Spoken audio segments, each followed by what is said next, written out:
Yeah. I made an M off a daily fantasy. His number too high, then I'm probably fading him. He been on the road, he gon' eat up my salary. I hit a buy, he gon' lie before lock.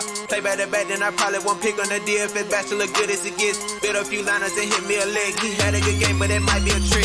Log in the Slack so I know who to pick. Sharing our liners, we all gon' get rich. New to this game, you should come to the pad. You might want some cash and get a good laugh. DFS sports, we gon' run up a bag. He heard every game and it's making me mad. You buying your lineups, I think you a cheater. DFS bachelor, he the new leader. Yeah. Good morning, everyone. Welcome back to the Bachelor Pad. I, of course, am your host, the DFS Bachelor, and we are lucky enough again to double our football knowledge on our final look for Fanduel and Draftkings main slate this weekend. My host from Sportsbook Review, the guy who does a much better job at that sort of thing than I do, Mr. Donnie Rightside. How you doing this morning, brother? Dude, I always like that because you say, welcome into the Bachelor. A married man running around now in the Bachelor Pad. This is where I live on Saturdays. Say, Kyle, sign me up for week 2. Let's go ahead. We'll have some fun talking NFL. Let's do it, man. I'm excited. It's a sad state at the Bachelor Pad. There's not as much excitement running through here as there should be. I'll tell you that right now. But I like to pretend that there is, so people can live vicariously through me. Yeah, it's important to do. It's very important to do. But we're going to go over the entire FanDuel DraftKings main slate, all 13 games, favorite picks, etc.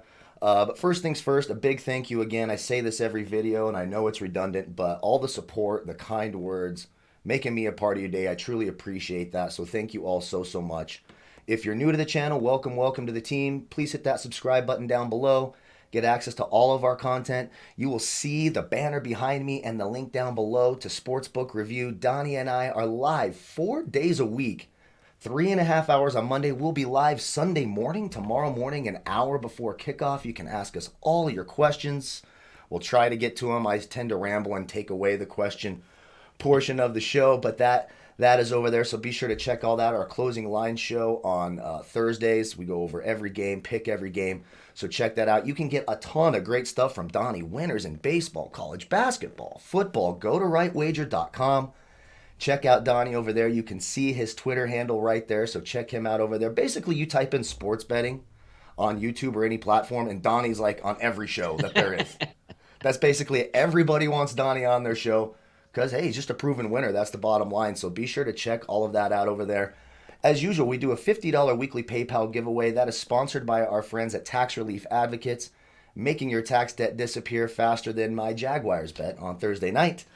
And they're a great group of people over there. So be sure to check them out at 1-800-411-9633. And before I forget, we should announce that winner. Again, you qualify for this by liking the video, subscribing to the channel, and leaving a quick comment in the comment section. You can call me the dumbest idiot you've ever seen, and your comment still qualifies for the drawing. So there is that. And our winner this week is Jack Herman. So congratulations to Jack Herman. Hit me up in the comment section on the Twitter sphere. Be sure to let me know how to get that over to you. As usual, my entire player pool for baseball, basketball, and yes, for football is right there on Draft Dashboard. You can click that link in the video description. You can try that for 30 days for $1. You can have my player pool, use it in the lineup optimizer, mass lineup generator. I have my top 10 wide receiver cornerback matchups, my worst ones, my rankings, all sorts of stuff over there. So click that and check it out. And before I forget, check out my friends at Overlay DFS. A lot of fun, the new matchup shop. A lot of people are winning, parlaying their picks with the players. It's a lot of fun. So check out my friends at Overlay DFS.com as well. Okay, I am done paying the bills. So should we just jump right into the quarterbacks here at the top? And I'm telling you, the first 4 or 5 options are all great plays. Russell Wilson against Dallas, Dak Prescott against Seattle, Kyler Murray against Detroit, Cam Newton at home against Vegas. They're the 4 highest priced quarterbacks. And I usually like to pay down at quarterback, but again, we have so much value this week with all of the injuries around the league. Right now, my favorite quarterback this week is Kyler Murray at 6,800 on DraftKings, 8-4 on FanDuel. He's probably going to be the highest owned quarterback as well, so there is some pause there. But when you have these 13-game slates with no bye weeks, I can differentiate elsewhere and play the guy I like. His rushing upside, his throwing upside. Detroit's allowing the 7th most fantasy points in the league to opposing quarterbacks.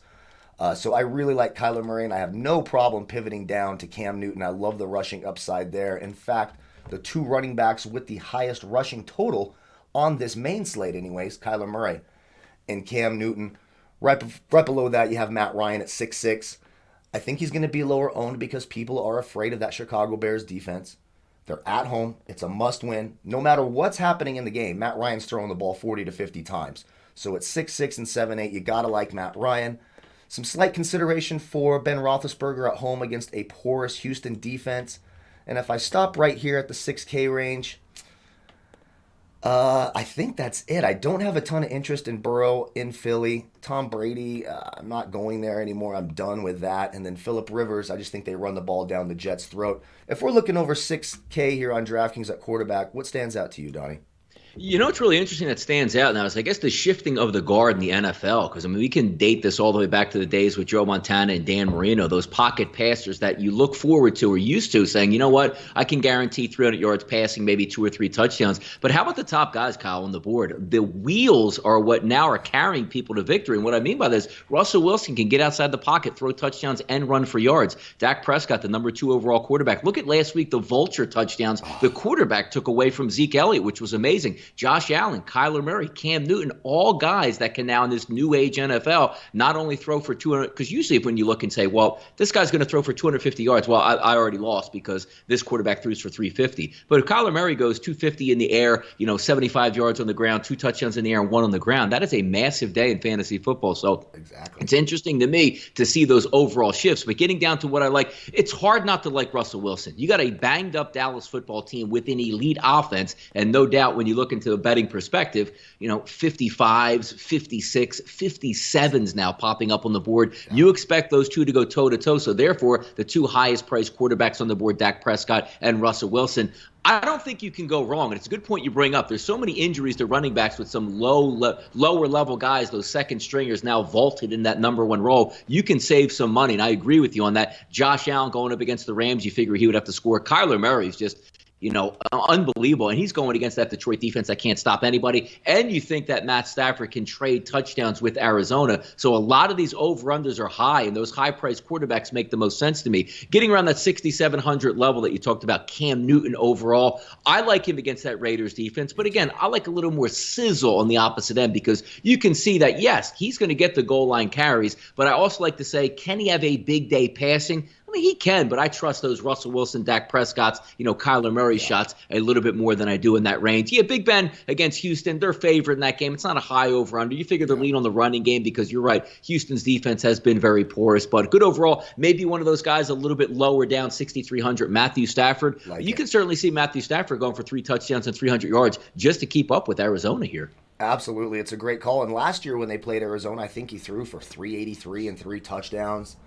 Getting their number 1 receiver, Kenny Golladay, back this week, it looks like. Yep. So I actually like that play a lot. And we're projecting him at 4% ownership right now. I think that's a nice contrarian call on DraftKings. When we go under the 6K range, some of these cheaper guys, Ryan Tannehill against Minnesota. Now, I know they're going to try to run the ball with Derrick Henry and run it down their throat. But Ryan Tannehill's consistently getting the ball into the end zone. Now, A.J. Brown is out this week again. That was the case last week. He put up 27 DraftKings points. Do I dare? I think Justin Herbert's a little bit overpriced. I know he had 1 good game, but my goodness, he's sitting here priced with the Carson Wentz's and the Tannehills. I think I'm going to have to hold off on that. And interestingly enough, Carolina, number 2 so far against opposing quarterbacks. I thought that was pretty interesting. I have to go back to the well. This is disgusting, but Atlanta allows the most fantasy points in the league to opposing quarterbacks. So you got to do some Mitchell Trubisky. I think if you're going to pay down at quarterback, you could do a whole lot worse. You're just taking the matchup here and hoping they get behind on the road and have to throw the ball a ton. Maybe he uses his legs a little bit. There's certainly some 25-point upside there for Mitchell Trubisky. And then really, I don't have much interest in anything else down here. I guess Baker Mayfield against Washington at 5.7. I could get down with that. But again, Baker, he's not going to get you that rushing upside. They like to run the ball in the red zone to Nick Chubb. So it's really hard for him to get. I honestly prefer Trubisky over Mayfield, even though I think Baker's a better player. But in terms of fantasy and even the matchup this week, the pace of the game, I got to go Trubisky down here under 6K. Yeah, looking at those guys, and you bring up a good point with Baker Mayfield, because we talked about on the shows at Sportsbook Review, like Baker Mayfield in this game, he doesn't have to be elite. If you just lean on your running game, you don't think you're going to get that much of a punch from the Washington offense. So does Baker Mayfield need to throw 40 times in this game for 320 yards and 3 touchdowns just to hang around Washington? I don't think so. And so you get in the red zone, you be smart with the football.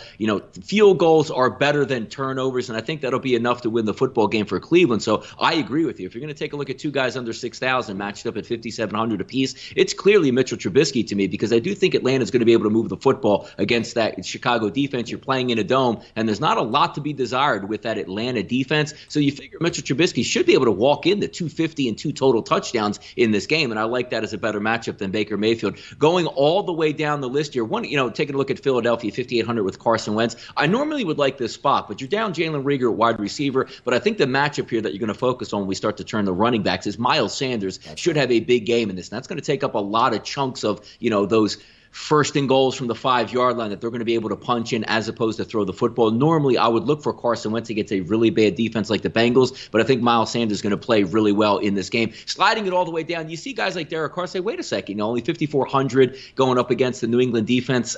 I don't really like that. I guess if you're looking for maybe a long shot, that maybe Teddy Bridgewater pops up. Now, look, the Chargers have a very good defense, but playing it from the mindset that they're an underdog in this game without Christian McCaffrey, you have no choice, to me, Kyle, to throw the ball at least 35-plus times. Sure. So if you're looking at paying for $5,200 for a quarterback that has a chance to get 2 total touchdowns in that opportunity, even though he's going up against a good defense, I think it's a decent look if you're looking just to take that flyer and say, I'm going to load up at wide receiver, running back, let me save some money at quarterback, maybe Teddy Bridgewater down that list there. I think that's a great call. And surprisingly enough, the Chargers, it's early sample size, and we saw Mahomes struggle last week, allowing the 6th most fantasy points right now to opposing quarterbacks through the first 2 weeks. So I like that call. Of all the quarterbacks down there, Bridgewater's the one I would feel most comfortable about. It's a great point. With no Christian McCaffrey, the onus is going to be on him to throw the football a little bit more. Let's slide over to running backs, and I can't wait to get to Miles Sanders is my favorite running back of the week, as a matter of fact, for your Philadelphia Eagles.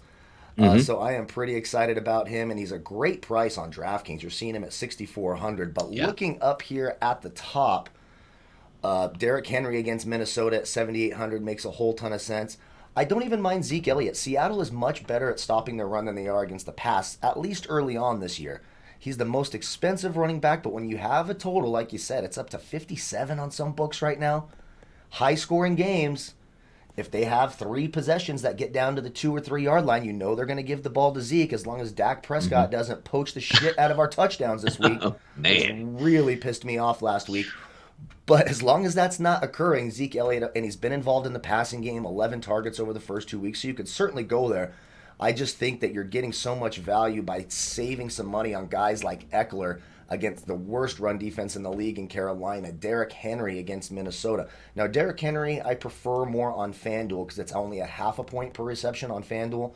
DraftKings, I want the guys who are getting the targets. It gives me that nice, safe floor where I know, hey, even if they're loading the box and not letting this guy run up and down the field, he's still going to be involved in the passing game and get me some points that way. So I looked there. Another, Josh Jacobs did practice yesterday. I'm not going there at all against New England on the road. Now, it's the only way they can win. You want to attack that small New England front seven. But with that hip injury all week, limited practice yesterday, on the road, shortened week, I'm going to stay away from that. A guy like Jonathan Taylor against the Jets really stands out to me. He had a great week last week. Carried the ball 26 times. They didn't have to throw it to him a bunch, but he was still on the field for those passing downs. Nyheim Hines didn't even play as many snaps as he did the week before when they had one extra running back. The Jets allow the 9th most fantasy points in the league to opposing running backs. Colts are home favorites, double-digit home favorites. He's only 6,700 on FanDuel. That's just a criminally low price on FanDuel. Love Jonathan Taylor this week. We mentioned Nick Chubb against Washington. The only thing that gives me pause with Nick Chubb, now he had a bounce-back week against the Bengals last week.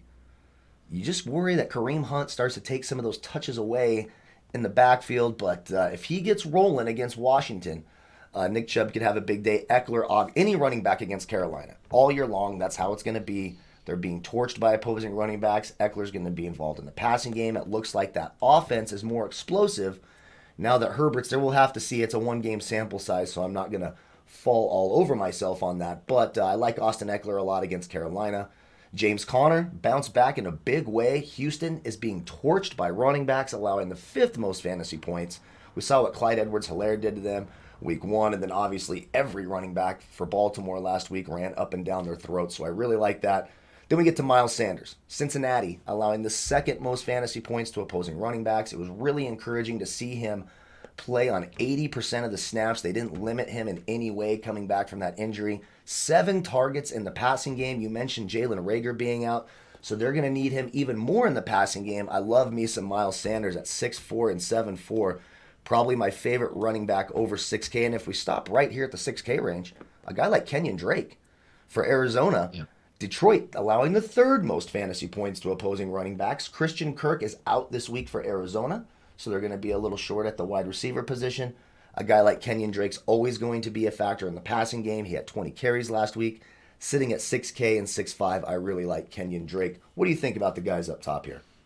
I think it's pretty much paint by numbers here. And I got to tell you, of course, you're going to like Ezekiel Elliott. He's always going to be the focal point. The interesting part about the game last week is, when you're a quarterback on a team, specifically, I joke about last week, Dak Prescott taking that shot and then all of a sudden, running in, 2 to 3 touchdowns on the 1-yard line, which was hilarious. When you get paid as a quarterback, which is what he's trying to do, they don't pay you on rushing touchdowns. So I could even imagine last week at the Dallas Cowboys, Kyle, you're taking a look and he was throwing fades from the 1-yard line for touchdowns. So you know what? They're trying to get up some statistics. But it made no sense where your running back eats. That's what he gets paid to do, score from the 1-yard line, and you didn't give it to him. So we'll see if that flips over this week where, Elliott's walking around the locker room like, yeah, we won. That's all fine and good. But, Coach, come on, man. Those are my touchdowns that I'm getting stolen in goal line. So that's something to look forward to. Derrick Henry should be a paint-by-numbers guy going up against that Minnesota defense. You figure if they win the game, he'll be getting those extra rushes. And when do you put Derrick Henry on the shelf? He's not going to be, hey, we need to slow down in this game, Kyle, and give him 15 carries and see if he lasts. If there's 25 opportunities to hand the football off to Derrick Henry, he's going to get all 25 of those. The one interesting one that's a high price one, 7,600, is Dalvin Cook. How much pressure that Kirk Cousins is under in Minnesota. This might be one of those games where you say, we can't afford to lose another game. Hey, look, we don't want to expend Dalvin Cook all that much, but if we don't win, it doesn't make sense anyway for the rest of the season, and he got paid. I look for a high rate of usage out of Dalvin Cook in this game. And sliding down, Jonathan Taylor, good point by you. You're playing the Jets. You're going to be up in the second half. You don't want to get anybody hurt. It's almost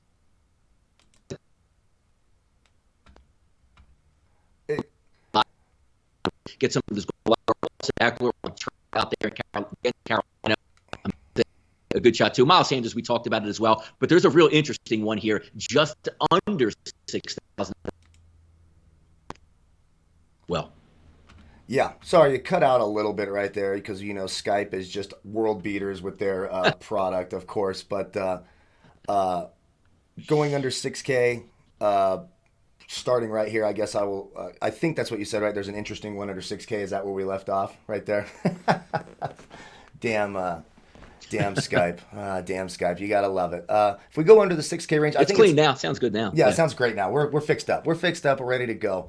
We're rocking and rolling. So under 6K, if I start under 6K here, Melvin Gordon sitting right here looks really good to me against Tampa Bay. Yep. He's going to be involved in that passing game. Phillip Lindsay is out. They're at home. Backup quarterback, their number 1 receivers out. Guys like Noah Fant and Melvin Gordon are going to be very important for the Broncos. And look, they didn't give up last week. When when Driscoll came in and Sutton went out, they fought back against a tough Pittsburgh defense. I think Melvin Gordon at 5,800 is a nice value. I definitely have exposure to him this week. And then it starts to get dicey. I think Devontae Freeman's overpriced. I've been getting asked about him a lot this week, and I know they signed him in New York to replace Barkley, but he's only been with the team for 6 days. So how much is he really going to play? How much of the offensive playbook does he know? So I'm a little bit dicey there. One guy that I'm Mike Davis, of course, replacing Christian McCaffrey with Carolina. The real problem is the Chargers have been dominant so far against opposing running backs. Number 1 in the league is he was targeted 8 times, which I found very encouraging after McCaffrey went out. If you're looking for some value savings, 5-1 and 6K, you could go there. The backup running back for the Chargers, Joshua Kelly, their favorites at home. He carried the ball 23 times last week and was even targeted 3 times in the passing game. Against a bad Carolina run defense, I really like that. But then we get to my guy at 4,900. Zach Moss ruled out for Buffalo. So now you're going to get a full workload for Devin Singletary. And when you look at that Rams defense, the strength is that defensive line and that defensive secondary. The linebackers still young, still trying to gel. The Rams actually have allowed the 9th most fantasy points early on to opposing running backs. Devin Singletary, Dawson Knox is out for that Buffalo passing game. I think Devin Singletary is going to be involved in the passing game. He's going to get more carries now that he doesn't have Zach Moss to deal with. Sitting at 4,900 on DraftKings, 5,900 on Fanduel. I think you could do a whole lot worse than Devin Singletary finally going to get that full workload. Guys like Jerick McKinnon, absolutely. We know he's going to be involved in the passing game as well. As I continue to look down here, one guy that I think could be a sleeper, and maybe it's a homer pick, but my 49ers, they're down 2 running backs this week. Everyone's on the Jerick McKinnon train. Do not sleep on Jeff Wilson Jr. They like Jeff Wilson Jr. He's been a part of this team for several years. He's been the lead back in a few games. There's been a couple of those 2-touchdown, 3-touchdown Jeff Wilson Jr. games against a vulnerable Giants defense. If you're looking for a deep GPP dart throw type punt play, I think a guy like Jeff Wilson Jr. is really interesting. Again, tournaments only, high risk, high reward, but I could certainly consider that as well. Going under 6K here. What do you like down here? Yeah, I mean, right under that limit, Joe Mixon, Cincinnati going up against Philadelphia and going against my Eagles here, and why not? I mean, you're taking a look at Fletcher Cox that didn't practice this week and is a game-time decision, and it's actually tilting toward not playing. They didn't stop anybody last week on the ground, and you get not getting great play out of the linebacking core. And as I said, the defensive tackles, there's a lot to be desired. Hargrave, who finally got a start last week with the Eagles, their offseason signing from the Pittsburgh Steelers, he didn't look that well. We'll see if Malik Jackson can pick it up, but if Fletcher Cox goes out, that leaves a nice little void in the middle. And as I said, the linebackers, you're not looking at Ray Lewis in the middle that's going to be able to eat up these, blockers once they pathway forward. You're looking for a rookie quarterback on the road. There's no fans in the stands, but you want to establish the running game. I can easily see Joe Mixon getting 100 combined yards if we take a look at passing and receiving and also punching in a touchdown here. So something that might be flying under the radar, where the Eagles are usually really good against stopping the run. I think there's a little bit of chink in the armor this year on the defensive side of the football. Melvin Gordon, of course, he's going to get a lot of carries in that game versus Tampa Bay. And yes, Tampa Bay does stop the run. That's usually because you can have an aerial attack against them. But he looked really good, or looked really spry, I should say, last week versus the Pittsburgh Steelers. When we're flying at Henderson Jr. is going to get a lot of work. You're going up against a good defense in Buffalo that's looking to get back their 2 linebackers. That should be a difference that missed last week versus the Miami Dolphins. Yeah. But just by attrition, Malcolm Brown, the starter, has got a finger injury. You really want to give him the ball 15 times to run, or maybe try to close out the game. Probably not going to be the case. Right. But Henderson was really good last week against the Philadelphia Eagles. Then just sliding it down, trying to find some value in that $5,000 range. Everybody looks towards Leonard Fournette because of that long run last week. But keep in mind, Ronald Jones II is still going to be worked in versus this Denver defense. And I think he's going to get, still have the chance of some goal line carries that you saw last week. But I think everybody's in love, and Leonard Fournette's higher because, hey, the pedigree guy, it's the name. Oh, my goodness. Did you see that last run against a Carolina defense that's pretty porous? And he gets a lot of it. So maybe something down that list that we can look at. Singletary, as you said, he's going to get an extreme amount of work in that football game. But Guy, all the way down, 4,300 here. We're talking about really bad defenses where he can expose. And obviously, if you're in a PPR league, Tariq Cohen for the Chicago Bears.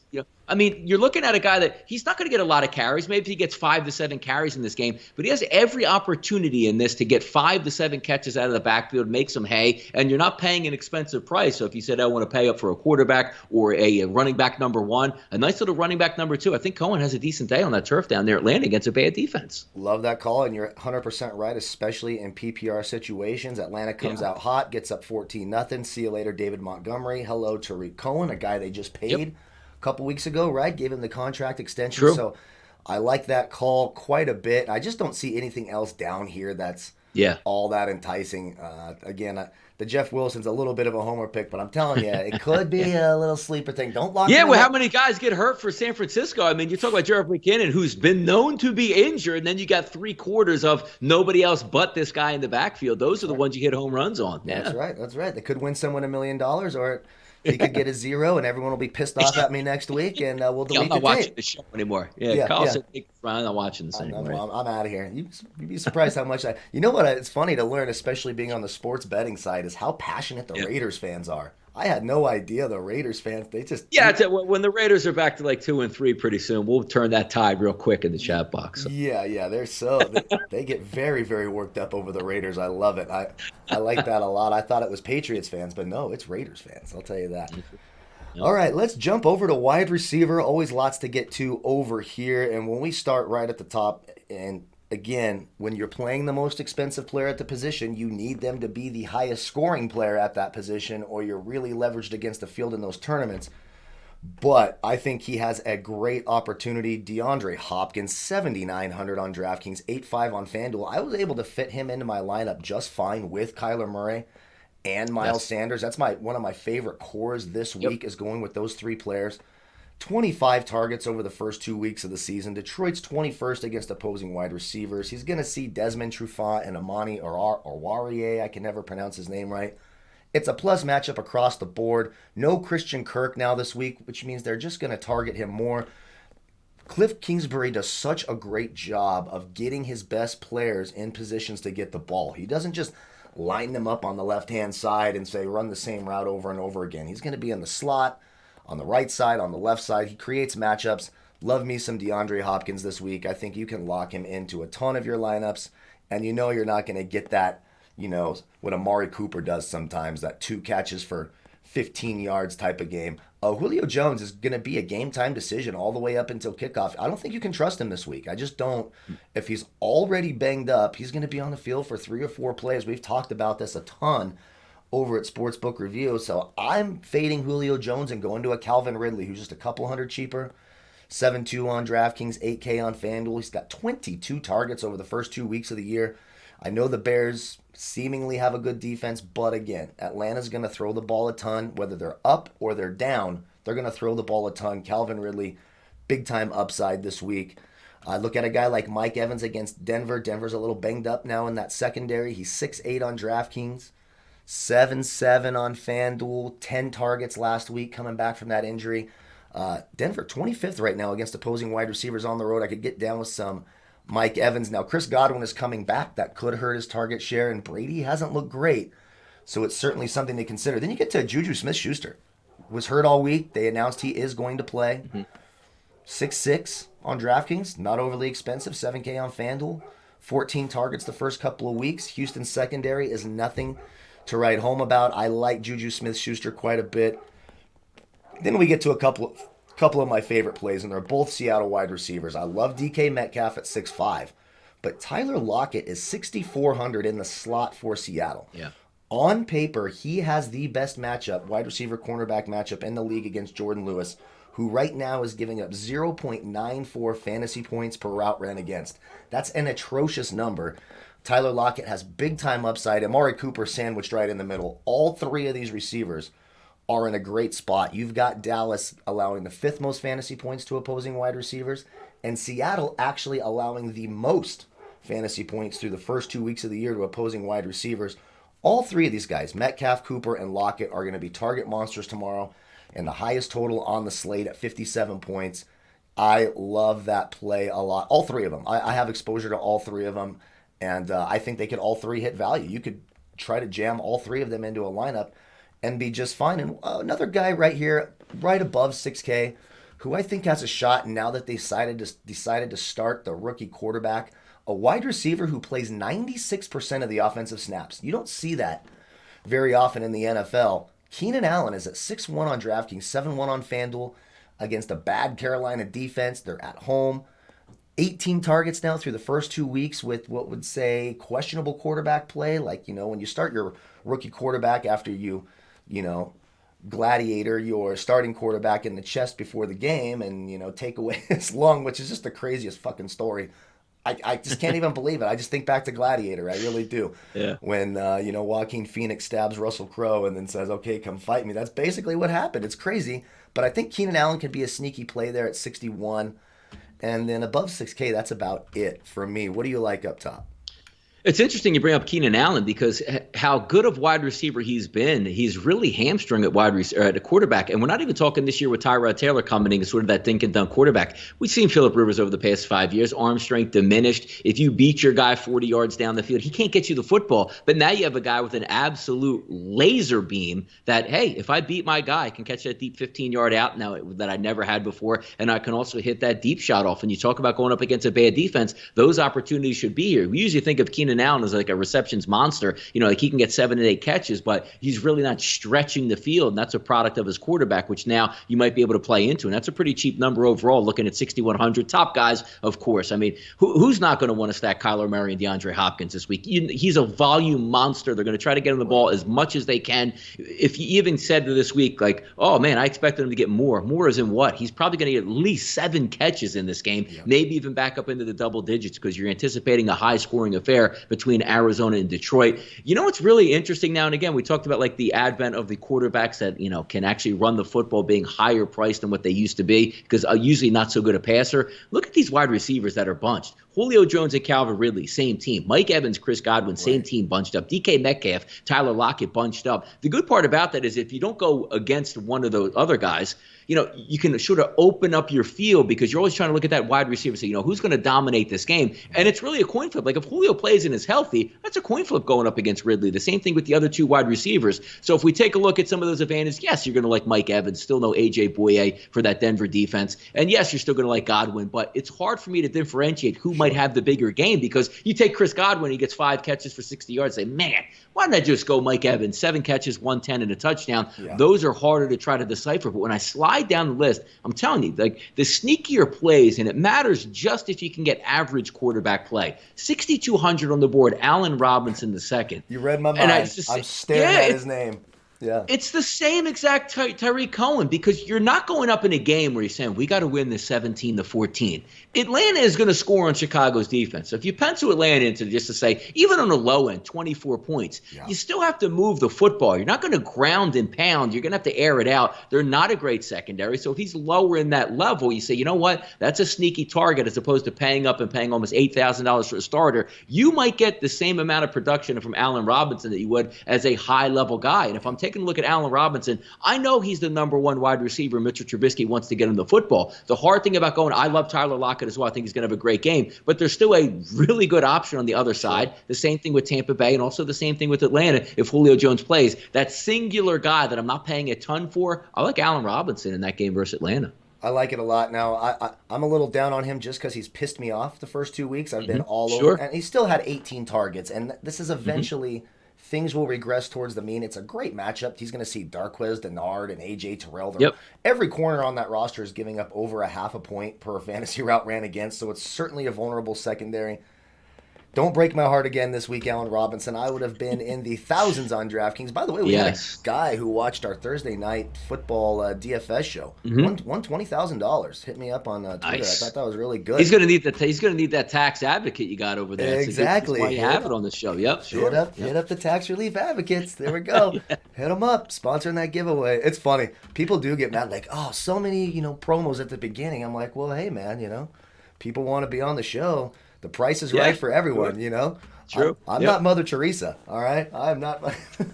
So let's get those bills paid. All right, so when we go into the 6K range and start looking, one name that stands out to me right here at about the 5,600 range, I really like T.Y. Hilton. I love that his grandma called him up this week and said, what the hell are you doing? Now, I know they're home favorites. It's at a low total, and it's against the Jets. But I could just, we've seen this from T.Y. Hilton. He'll have these off games, but he's got these massive upside games where he can go for 9 catches, 130, and 2 touchdowns. So if I'm playing multiple tournament lineups and I'm like, I want a guy, he's got a scary floor, no doubt about it. He can get you single digits, but he can also get you in the 30s. So I think that's worth a tournament flyer at 5,600 on DraftKings. That's just simply too cheap for me. Terry McLaurin, listen, I don't love the quarterback situation there, but the Cleveland secondary's banged up, and the one or two guys they really try to get the ball to are Terry McLaurin and Logan Thomas, the tight end. 10 targets last week, turned that into 29 DraftKings points. Cleveland right now 26th in the league against opposing wide receivers in terms of fantasy points allowed. So I like that. Then you got Michael Gallup at 5,500. Now it's a boom or bust thing because it really looks like they're starting to get CeeDee Lamb more involved. And you talked about this, and it's a great point. Wide receivers bunched together. You've got Michael Gallup at 5'5", and CeeDee Lamb at 5'4", both of them with advantageous matchups in the slot for CeeDee Lamb and on the perimeter for Michael Gallup. I think I lean CeeDee Lamb, and I'm probably not alone in that. But right now, Michael Gallup is projected at a higher ownership than CeeDee Lamb, so I'm going to keep watching that number. I'll take the lower owned guy there. Right now, I like CD Lamb, but both players are certainly in play. My favorite person at this price, I know he was a little questionable coming in, but it looks like he's going to play. I love Deontay Johnson. He is one of my favorite young players. He kind of goes under the radar. Big Ben has targeted him 23 times through the first 2 weeks of the season. When you look at all the players in here, by far the most targeted player. He's playing 84% of the snaps. They're at home against a bad Houston secondary. I think Deontay Johnson's a sneaky play this week. 13 targets last week, turned it into 23 DraftKings points. I really like that play.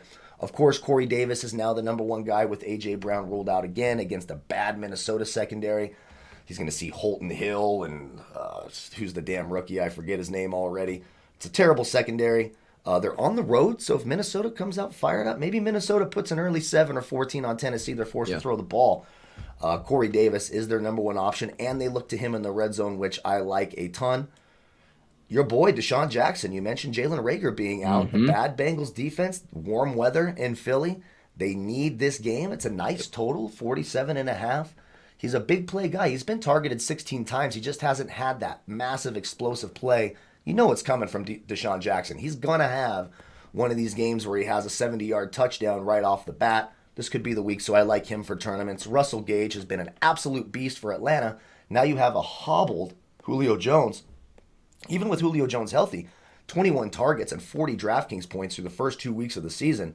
5,100 still too cheap for Russell Gage.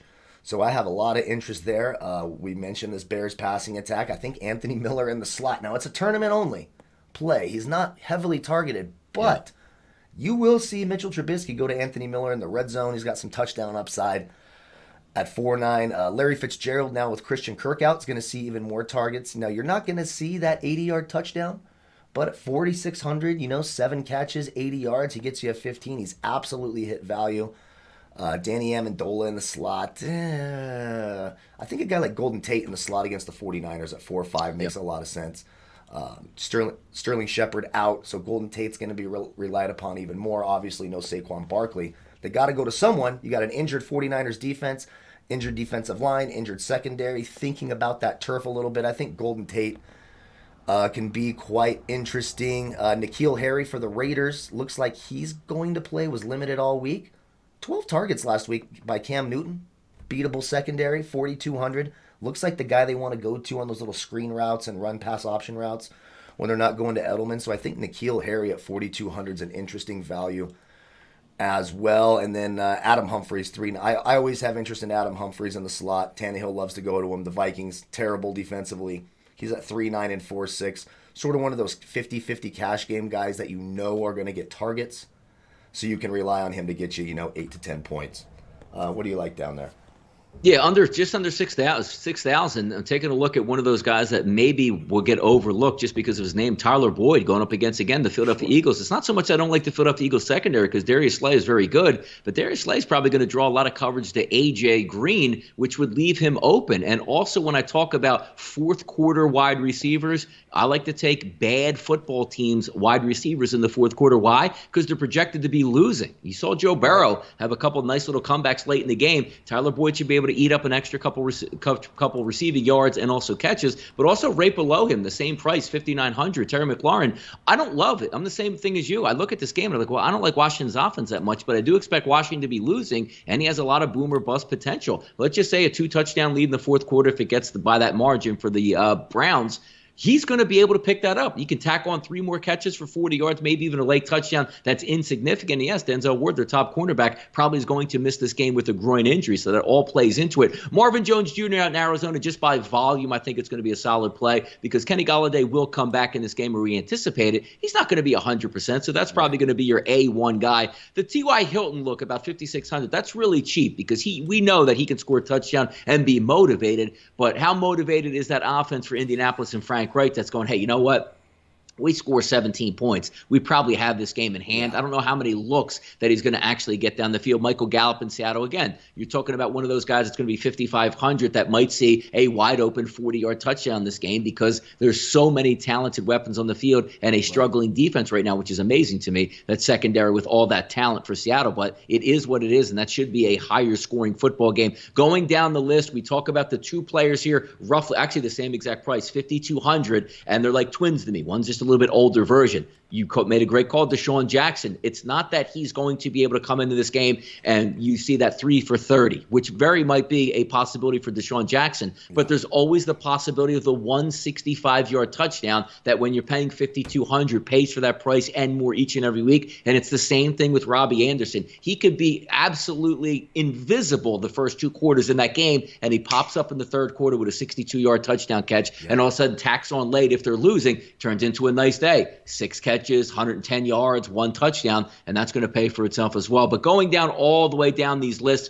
I also like Danny Amendola in the slot versus in Arizona. You have the 2 weapons on the outside. Somebody's going to eat because we're looking at a 56-point total. It's not like it's 41 points and you're going to have one of those stagnated games just by volume. And also you brought up another point as well. Golden Tate. Somebody's going to have to get the football in that Giants offense. The tight end can't catch. Your top wide receiver, Shepard, is down. Are you going to lean on Slayton? I see a lot of these against a defense, even though it's banged up. You want to get the football out of your quarterback's hands. How many times do we see in a game? At least 3 to 4 times. Golden Tate catching rocket screens on the outside. I think we'll have a decent day in that one. But you sort of get down to those real low levels and try to pick and choose and say who can have a big day, who can't have a big day. I still look at those levels in that mid 5,000 range where you can get a lot of boom or bust in there. Yep, I completely agree. It's down here you're looking for that sort of tournament dart throw. I think as low as I really want to go, N'Keal Harry, I think has some nice upside. I was encouraged by the 12 targets last week. I'm not sure how much they're going to have to throw at home against the Raiders on a shortened week, and I know Raiders fans, they're 2-0 and they look great, and Derek Carr's an MVP. No, Derek Carr's terrible. Eventually they're going to be losing. This is a really, really good Patriots secondary. So I'm not sure how much the Patriots are going to throw. I guess you could try to look at a Hunter Renfrow. It looks like Henry Ruggs III is going to be out for the Raiders. So when you talk about teams possibly playing from behind, maybe you could go to a guy like Hunter Renfrow. I'm not going there. I'm staying away from the Raiders completely tomorrow. That's just me. By the way, all the way down the list, a sneaky play, because when we get back to the Eagles, Cincinnati is a really bad defense. They've been bad for a while, and they're banged up. If you're taking a look at one of those where you're really paying for running backs or you want to go after a really dominant tight end, Greg Ward, the wide receiver for the Philadelphia Eagles, that now Rager is out, he really carried the Philadelphia Eagles down the stretch last year in those final 3 games where they were so banged up and injured. He was actually their number 1 wide receiver. Now, J.J. Arcega-Whiteside is probably going to get the start, but he's absolutely obsolete in all fantasy options. If he even catches a pass, that will be amazing. And then you have Deshaun Jackson, which we've seen leave games repeatedly with injuries. And how long is he going to play? Maybe Greg Ward at that cheap level can come in, 5 catches, 60 yards, maybe a touchdown look, but you're talking about 3,400. That's if you're really paying up and say, you know what, where's a guy that might be able to get some play or some burn in some of these games? Just way down the list, one of those darts. Love it. Love it. Another dart throw I forgot to mention, Damiere Byrd got some targets for the Patriots. There you go. He's minimum salary. Again, those are tournament dart throws. Don't play Damiere Byrd. Watch him get 1 catch for 24 yards, and then tell me that your son... Come on, Kyle. Yeah, your son... I want little Timmy to have a sandwich for school on Monday, so let's make sure that you're not dumb when you make those bets. Just, I had $2,000 left over, and I still listened to you to take Damiere Byrd. That's right. Yeah, it's crazy the kind of shit that happens, but I love it too. You got to love that. That's why I drink on Sunday mornings. I mean, that's just it right there. By the way, don't forget, Sunday morning we'll be live, hour before kickoff, going down through all the bets, giving out our pick 6 picks, our bankers, taking a term from Donnie. I love that term, so I've stolen it and I like it. And so far so good on those throughout the first couple of weeks. Of the season. So let's go to tight end. And this week, we don't have any tight ends in the 6,000 range, at least on DraftKings, which is pretty rare. The most expensive tight end is Tyler Higbee against Buffalo. It actually is the one area where Buffalo's been vulnerable is against opposing tight ends. I'm not paying up for that because I'm paying up elsewhere, and it's really hard to fit him in the lineup, but you could certainly do a lot worse than Tyler Higbee. Darren Waller's been banged up, limited practice on Friday with a knee issue. Patriots very good defensively in the secondary. I have no interest there. Kind of like Noah Fant at 5'4". Now, I know Tampa Bay is good Against tight ends, 7th in the league right now, and it's a backup quarterback. But listen, someone's got to catch the football there. Jerry Jeudy has even been banged up in practice all week. Noah Fant has been their leading receiver through the first 2 weeks. He's turned 11 targets into 37 DraftKings points. So Noah Fant, someone to consider. Then you get to the Jonnu Smiths. No A.J. Brown. This guy really seems to be coming into his own in Tennessee. He's turned 12 targets into 38 DraftKings points over the first 2 weeks of the year. Got a nice total here, 49.5. That seems a little bit high for Tennessee, Minnesota. So I'll probably be taking the under on that tomorrow. I wish I just waited for that number to balloon up. That would have been part of my pick 6, I think. I like Zach Ertz and Dallas Goedert both. You get a little bit of savings with Dallas Goedert. And, interestingly enough, Carson Wentz has been going to Goddard a little bit more than Zach Ertz. Yeah. They're within a couple of hundred of each other on DraftKings. Now on FanDuel, Zach Ertz is 6'2", and Goddard is 5'2". So Dallas Goedert's the easy play on FanDuel. You just take the $1,000 savings. It's the exact same. They're going to play almost the same amount of snaps. Ertz is playing 90% of the snaps. Dallas Goedert, 84%. Both tight ends are going to be heavily involved in that passing game. I like them both quite a bit. Hunter Henry and Hayden Hurst. You get 4-8 and 4-7 against Carolina and Chicago. Both of them target monsters, 16 and 13 targets through the first 2 weeks, 25 and 26 DraftKings points combined for both teams. Both going to be integral parts of the passing game. Hayden Hurst could be even more a part of the passing game if Julio Jones doesn't play or is limited. So I think he's a really interesting play as well. Then you've got the Jordan Reed. The Jordan Reed play, George Kittle already ruled out. Nick Mullins will go to the tight end. I went back and looked at some game logs. Nick Mullins has no problem going to the tight end. He's at 4K, 4K, Yeah. 5.3 FanDuel. I like that. We got to find out about Jack Doyle. If Jack Doyle doesn't play, Mo Alley Cox automatically slots in there against the Jets. And then again, Logan Thomas. Now, he was my guy last week, sort of let me down. He still was targeted 9 times, just only was able to muster 7 points. When you look at what the Cleveland defense has done the first couple of weeks, Mark Andrews torched him week 1.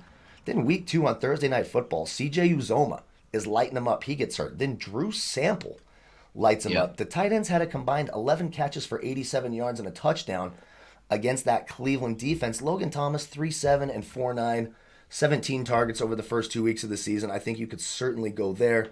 Mentioned Drew Sample against the Eagles. When you look, the Eagles have actually given up the most fantasy points to tight ends. A lot of that was the 3 touchdowns, obviously given up to Higbee last week on like 5 targets, which isn't always going to happen. But I think, Joe Burrow is going to run the ball or throw the ball. He has the highest touch rate of any quarterback right now, 70%.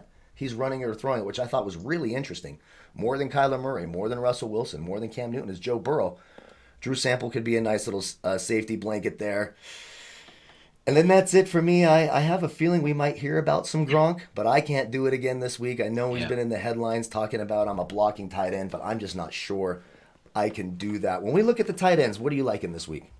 What's interesting? You see Higbee is at high level because it's a lot of flavor of the week, and that's how they price guys. Say, oh, my goodness, look at that. He's hot. I want to ride him again this week. And you're right, struggling a little bit Buffalo. But keep in mind, if Milano and Edwards come back, that changes a little bit from the tight end position because now you can have a decent guy that can get sideline to sideline. So that sort of knocks it down a little bit for me. You're right. Zach Ertz, Dallas Goedert, both of them should eat on Sunday. You're going against a really vulnerable defense at all levels. You just got to pick the right guy, so to speak. So the guy that gets a lot of red zone targets, obviously the bigger tight end is Dallas Goedert. But then again, Zach Ertz probably would lead the team in getting receptions this weekend. It's kind of that even balance of what makes you feel comfortable. But I tell you, one of those deeper guys, and he's priced about $4,500 here on DraftKings, Schultz for Dallas. It's going to be a high shootout game, and if he's just going to get those dump offs over the middle repeatedly, you might look out for somebody that maybe people don't even recognize and say, I don't ever even heard of this guy before, but you get some of those replacements, and it's also the same look when you're going to take a look at, Uzoma going down, so now you just put in Drew Sample because the Eagles linebackers leave a lot to be desired, and again, you're banking on possibly Cincinnati being down late in the game. That's a lot of easy targets in the fourth quarter that you can certainly pick up, and then we'll always get back to that Atlanta defense.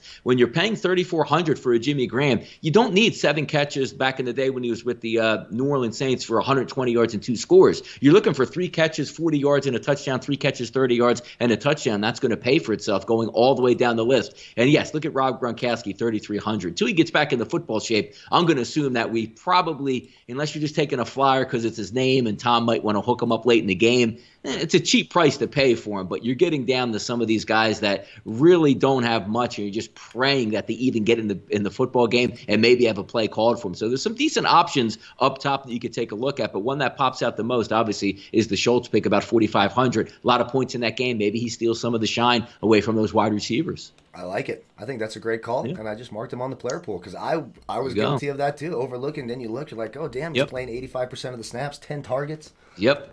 Good call on Dalton Schultz. So let's get to defenses and get everyone the hell out of here, shall we? Let Donnie party on a Saturday. So real quick, going over some defenses. I typically like to pay down unless I can afford to pay up. You have the Colts as the most expensive at 4-1 against the Jets, and of course, that's absolutely in play. Double-digit favorites at home against a bad football team. Limited weapons for the Jets, by the way. Jamison Crowder's been ruled out. Brashad Perriman's been so, I mean, it's just the 49ers and the Jets just besieged by injuries, and it's no surprise on that MetLife turf. You got the Steelers against Houston, and I love the Steelers defense, but I would say of all of these top defensive price defenses, the team playing the best offense would be Pittsburgh. Houston still has a dynamic quarterback. They have the Will Fullers, the David Johnsons. So even though I like the Steelers defense and I think there's upside at home, I'm probably staying away there. I do like the Cleveland Browns against that Washington offense. Anytime Dwayne Haskins is on the field, I'm playing the defense on the opposite side of the ball because a pick six is just waiting to happen. I still don't think he's ready for the big lights of the NFL. You got to consider the Tampa Bay defense against Jeff Driscoll and all the backups there in Denver, although that defense hasn't looked overly dominant.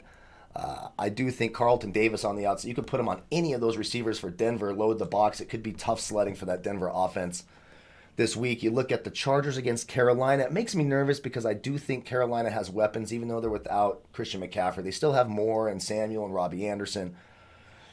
3,600, you're going to get some sacks, of course, Bosa and Ingram, so there's that strip sack fumble type upside at 3.6. But when I get to it, my favorite defense at 3,200, I think they're way too cheap on DraftKings, is the New England Patriots at home against the beat-up Raiders offense on a short week.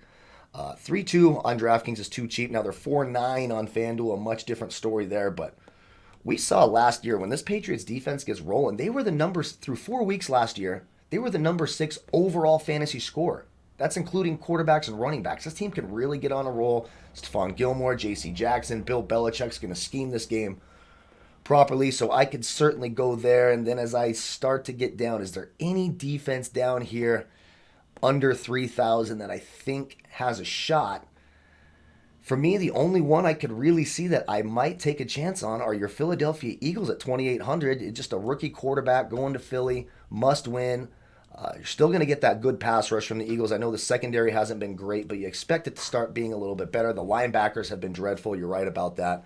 But if they can get their shit together a little bit at home against a rookie quarterback, I think the Eagles under 3K could be an interesting tournament option. What do you like?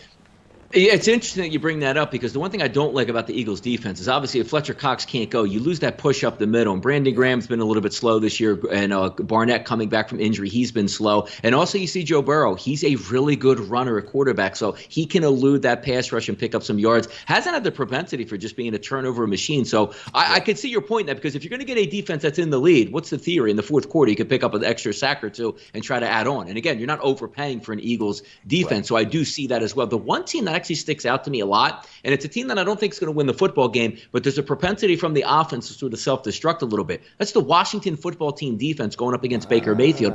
Look, it's $3,000. I'm not looking at, hey, they're going to shut down Baker Mayfield in that offense. I'm just looking from a perspective is I might be able to steal 3 sacks in that game, get a strip sack turnover, and maybe 2 interceptions by Baker going, oh, Baker, what do you – I mean, he does it every week. So just one of those lower-level plays where the only way that Washington's going to be effective in this game if the defense really plays well. So if I can get 3 sacks and maybe 2 turnovers off of Baker Mayfield, I'll take that $3,000 look in that game. But, you know, the usual suspects up top that you're going to want to get after, it's fine. That's what's always fun about talking defenses because they're so, you know, the top defense is 4,100. The worst one is 2,000. Anybody can get that fumble return, pick six, you know, at any given time. But if I'm looking to try to see a defense that says, you know what, they're going to put forward an honest effort, the Washington defense will give me an honest effort for $3,000. I love that call. I like that gutsy call, too. And it's true. Baker Mayfield can self-destruct at any time. Sure. And that has been the one. The Washington defense has not been that bad. It's actually been the strong suit of the team. And Ron Rivera, we know, is a defensive-minded coach and a very good one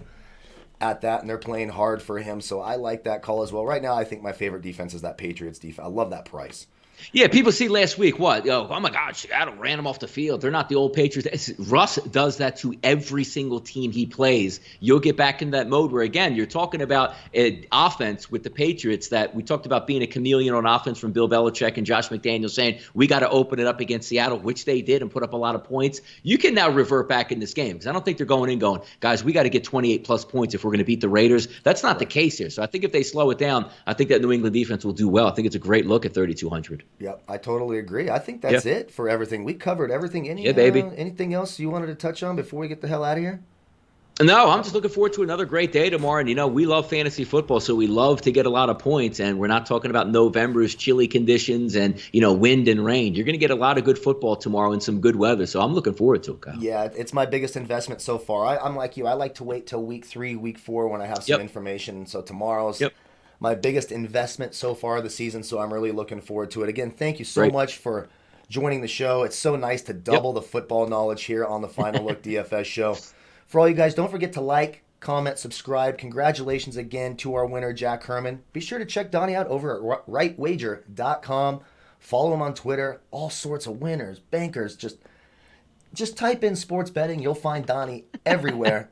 It's the best voice in sports. If you want my player pool, lineup optimizer, cheat sheets, write-ups, rankings, that is projections. That's all here on Draft Dashboard. Click that link. Try it 30 days for $1. A big thank you to all of you again for watching. May the fantasy gods be with you all tomorrow. We'll see you tomorrow morning at Sportsbook Review, 9 a.m. Pacific, noon Eastern. Come check us out. Thanks again. Goodbye, folks.